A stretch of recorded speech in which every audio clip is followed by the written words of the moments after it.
Welcome to learning corner. இன்றைக்கி நம்ம பார்க்க போகிறது Jan 1 2026க்கான கரண்ட் அஃபேர்ஸ். ஃபர்ஸ்ட் ஒன், இந்தியாவோட ஏஐ இம்பேக்ட் சமிட் 2026க்கானது. இது வந்து ஒரு மேஜர் குளோபல் கான்ஃபரன்ஸ் தான். நம்ம இந்தியா தான் அதை ஹோஸ்ட் பண்ண போகுது. என்றைக்கு நடக்க போகுதுன்னா February 19 20 வரைக்கும். இது வந்து நியூ டெல்லியில் நடக்க போகுது. இது எப்படின்னா, இதுக்கு முன்னாடி யூகேல 2023 ஸ்டார்ட் ஆச்சு. அப்போ யூகே தான் ஹோஸ்டாக இருந்தாங்க. ஹோஸ்ட் கண்ட்ரி தான் வந்து எந்தெந்த கண்ட்ரியை இன்வைட் பண்ணணுன்றதை பண்ணுவாங்க. ஸோ இங்கே நடக்கிறது வந்து இந்தியா ஹோஸ்ட் பண்ணுது. இது வந்து குளோபல்லையே சவுத் நேஷன்ஸில் இந்தியா தான் first country to host this event. இதனோட 3 கைடிங் பிரின்சிபல் என்னென்னா பீப்புள், பிளானட், ப்ரோக்ரஸ். அடுத்தது சமிட்டோட நோக்கம் என்னென்னா to promote democratization of AI for health care, education, agriculture. கிட்டத்தட்ட 140 கண்ட்ரியை நம்ம இந்தியா வந்து இன்வைட் பண்ண போகிறாங்க. இதுக்கான ப்ரீ சம்மிட் கான்ஃபரன்ஸ்ன்றது திருவனந்தபுரத்தில் நடந்துச்சு.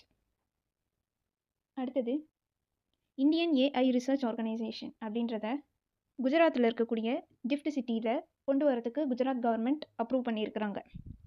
இது வந்து Jan 1 ஸ்டார்ட் ஆக போகுது. காந்தி நகரில் முக்கியமாக ஸ்பெசிஃபிக்காக சொல்லணுன்னா இது பிபிபி மாடல்னு போட்டிருக்காங்க. இது என்னென்னா பப்ளிக் ப்ரைவேட் பார்ட்னர்ஷிப்.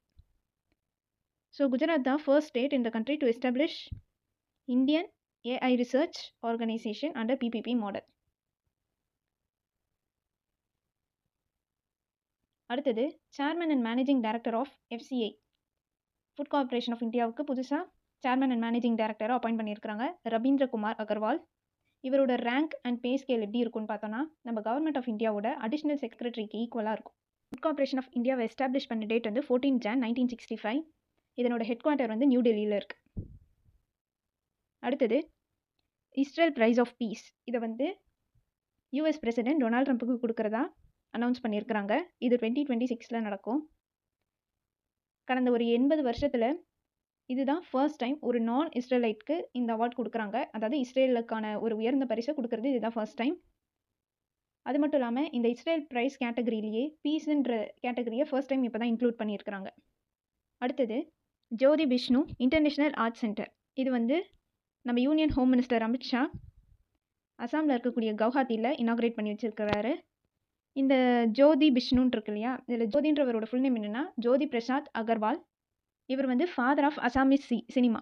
அடுத்தது இந்த பிஷ்ணுன்றவர் வந்து பிஷ்ணு பிரசாத் ராபா. இவர் வந்து ஒரு மல்டி டேலண்டட் பர்சன். ஸோ இவங்க 2 பேரோட பேரில் தான் இந்த இன்டர்நேஷ்னல் ஆர்ட் சென்டரை கவுஹாத்தியில் எஸ்டாப்ளிஷ் பண்ணியிருக்கிறாங்க. இது மட்டும் இல்லாமல் இதே டைமில் ஒரு இன்டகிரேட்டட் கமாண்ட் அண்ட் கண்ட்ரோல் சென்டரையும் இன்னாக்ரேட் பண்ணி வச்சுருக்கிறாரு.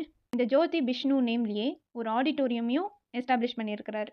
அடுத்தது பினக்கா LRGR 120 ஒரு மெய்டன் ஃப்ளைட் டெஸ்ட்.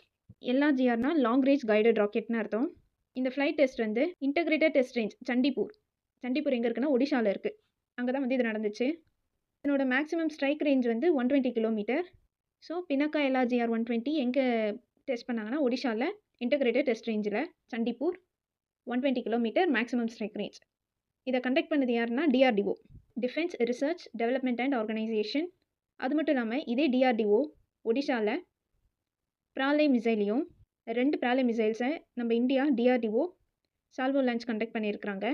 இந்த பிராலே மிசைல்ன்றது ஒரு surface to surface missile, short range ballistic missile. இதனோட ஸ்ட்ரைக் ரேஞ்ச் பார்த்தோன்னா 150 500 கிலோமீட்டர். பேலோட் கெப்பாசிட்டி பார்த்தோன்னா 1000 kg. அடுத்தது ஒரஷ்னிக். இது வந்து ரஷ்யா வந்து ஒரு மிசைல் சிஸ்டமை டிப்ளாய் பண்ணியிருக்காங்க, அதாவது உலகத்துக்கு கொண்டு வந்திருக்கிறாங்க. அதுதான் இந்த ஒரஷ்னிக். இது ஒரு intermediate range ballistic missile system. 500 to 5500 kilometre தான் இதனோட ஸ்ட்ரைக் ரேஞ்ச். எவ்வளோ தூரம் பறக்கும்னு பார்த்தா இதுதான் அதோட கெப்பாசிட்டி. ஒரஷ்னிக் வந்து ரஷ்யா. 2025 இது வந்து ஒரு மிலிட்ரி எக்ஸசைஸ். சைனாவோட 2 day பீப்புள்ஸ் லிபரேஷன் ஆர்மி அவங்களோட மிலிட்ரி எக்ஸசைஸ். இது தைவானோட போர்ட்டுக்கு எகெயின்ஸ்டாக நடக்கக்கூடிய ஒரு ஸ்ட்ரைக் மாதிரி. Ports and maritime targets. இதுக்கு மெயின் ரீசன் வந்து நம்ம யுனைடெட் ஸ்டேட்ஸ் ஒரு ஆர்மி டீல் தைவானோட போட்டிருக்கிறாங்க. இவ்வளோ ஆயுதத்தை வந்து தைவானுக்கு கொடுக்குறதா வந்து ஒரு ஒப்பந்தம் மாதிரி போட்டிருக்காங்க. அதனால் அந்த இடத்துல ஒரு எக்ஸசைஸ் மாதிரி சைனா மேற்கொண்டு இருக்கிறாங்க. அடுத்தது YG-20 அப்படி இல்லைனா இதை ஈகிள் ஸ்ட்ரைக் 20ன்னு சொல்லுவாங்க. இது வந்து ஒரு ஹைப்பர்சோனிக் ஆன்டி ஷிப் மிசைல். இதை டெவலப் பண்ணது சைனா. இப்போ ஏன் இது நியூஸில் வந்திருக்குன்னு பார்த்தோன்னா அதனோட ஒரு ஃபுட்டேஜை ரிலீஸ் பண்ணியிருக்கிறாங்க. இதை ஃபர்ஸ்ட்டாக பப்ளிக்காக டிஸ்பிளே பண்ணதுன்னு பார்த்தோன்னா சைனாவோட விக்ட்ரி டே மிலிட்ரி பரேட் நடந்தப்போ 3 September 2025 பப்ளிக்லி இதை வந்து டிஸ்பிளே பண்ணாங்க. அடுத்தது பூட்டானோட சோனம் யாஷின் இவர் தான் வந்து T20 இன்டர்நேஷ்னல் கேமில் first bowler to grab 8 wickets. அதே மாதிரி T20 இன்டர்நேஷ்னலில் விமென்ஸில் அதிக விக்கெட் எடுத்த பிளேயர் யாருன்னா தீப்தி சர்மா. இவங்க இப்போ வந்து 152nd விக்கெட்டை கடைசியாக ஸ்ரீலங்காவில் ஒரு மேட்ச்சில் எடுத்திருக்கிறாங்க. முன்னாடி 151 எடுத்து ஆஸ்திரேலியா பிளேயர் மேகன் ஷட் வந்து ஃபர்ஸ்ட் பிளேஸில் இருந்தாங்க. அடுத்தது ஃபர்ஸ்ட் பரம்ருத்ரா சூப்பர் கம்ப்யூட்டர் பீகாரில் இனாக்ரேட் பண்ணியிருக்கிறாங்க. இந்தியன் இன்ஸ்டிடியூட் ஆஃப் டெக்னாலஜி பாட்னாவில் இருக்கிறதுல இந்தியாவோட நேஷனல் சூப்பர் கம்ப்யூட்டிங் மிஷன் கீழே வரும். அடுத்தது Bureau of Indian Standards BIS. இவங்க இந்தியாவோட first dedicated standard for bomb disposal system. அதுக்கு வந்து ஒரு ஸ்டாண்டர்டை நோட்டிஃபை பண்ணியிருக்கிறாங்க. அதுக்கு ஒரு டைட்டிலும் கொடுத்துருக்குறாங்க. இது எப்படி வரும்னா ISI அப்படின்னு முத்திரை கொடுத்து இந்தந்த பொருளுக்கு இந்தந்த டேக்னு வருது இல்லையா, அந்த மாதிரி ஒரு பாம் டிஸ்போசல் சிஸ்டம்க்கு ISIன்னு போட்டு இந்த 19445 to 2025 அப்படின்ட்டு வரும். இது வந்து இந்தியாவோட இன்டர்னல் செக்யூரிட்டிக்காகவும் அதனோட சேஃப்டி இன்ஃப்ராஸ்ட்ரக்சரை ஸ்ட்ரென்தன் பண்ணுறதுக்காகவும் இருக்குது. இந்த மாதிரி அனௌன்ஸ் பண்ணியிருக்கிறாங்க. ஓகே, இந்த BIS பற்றி பார்த்தோன்னா 1987 எஸ்டாப்ளிஷ் பண்ணாங்க. நியூ டெல்லியில் இதனோட ஹெட் குவார்ட்டர் இருக்குது. இப்போ இருக்கக்கூடிய டைரக்டர் ஜெனரல் வந்து சஞ்சய் கார். அடுத்தது Jan 1 ஒரு வருஷமும் குளோபல் ஃபேமிலி டேன்னு செலிப்ரேட் பண்ணுறாங்க. அதாவது 1 டே ஆஃப் பீஸ் அப்படின்னு சொல்லுவாங்க. Global day of peace and sharing. இது 2000 இந்த டேவை கொண்டாடிட்டு வரோம். அடுத்தது DRDO defence research and development organisation. இதனோட ஃபவுண்டேஷன் டே வந்து Jan 1 1958 கொண்டு வந்தாங்க. ஸோ இந்த 2026க்கானது 68th ஃபவுண்டேஷன் டே.